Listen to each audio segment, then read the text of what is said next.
আজ বিশ্ব প্রবীণ দিবস।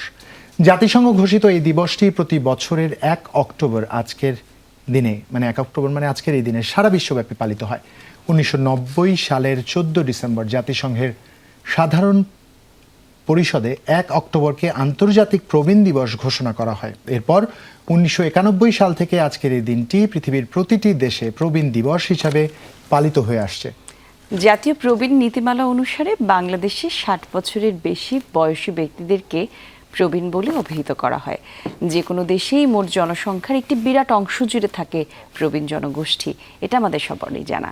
সব ব্যক্তিকেই বার্ধক্যের স্বাদ গ্রহণ করতে হয়, কারণ এটা প্রকৃতির ডাক। আর সে কারণেই প্রবীণদের অবহেলা না করে তাদের সুরক্ষা এবং অধিকার নিশ্চিতের পাশাপাশি বার্ধক্যের বিষয়ে বিশ্বব্যাপী গণসচেতনতা সৃষ্টি এই দিবসটি পালনের মূল উদ্দেশ্য।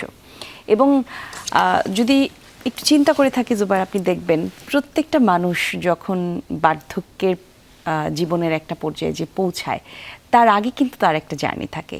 তার আগে সে পৃথিবীকে, সমাজকে, পরিবারকে তার এই পুরোটা সময় জুড়ে কিছু না কিছু দিয়ে যায়। একটা লম্বা এখানে একটা মজার গল্প আছে, নিজের ব্যক্তি জীবনের গল্প বলি।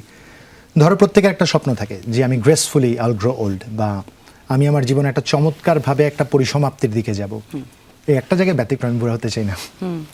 থাকে না মানুষের কিছু জটিলতা, বুড়াতে চায় না, ভয় লাগে। কারণ জ্ঞানের যে চাপ, জ্ঞানের যে ভার, এই ভারের এই ধারাবাহিকতা রক্ষা করতে পারাটা খুব কঠিন কাজ। প্রবীণ হওয়া একদম সহজ না।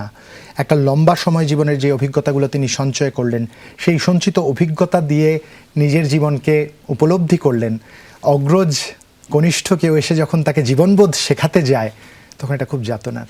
একজন প্রবীণকে যখন কেউ একজন শেখাবার চেষ্টা করেন, আসলে কোনটা উত্তর আর কোনটা দক্ষিণ, সেটা খুব যাতনার। হ্যাঁ, তার মানে এই নয় যে শেখানো যাবে না, শেখানো নিশ্চয়ই যাবে। তবে বাস্তবতা হচ্ছে কিছুটা ক্ষেত্রে তো আমরা প্রবীণদের প্রতি আচরণের ব্যাপারে সংবেদনশীল নই। আমাদের আচরণে কিছুটা সংকট তো দেখা যায়, যে সংকটগুলো আজকে দিনকে কেন্দ্র করে না থাকুক, এটাই প্রত্যাশা।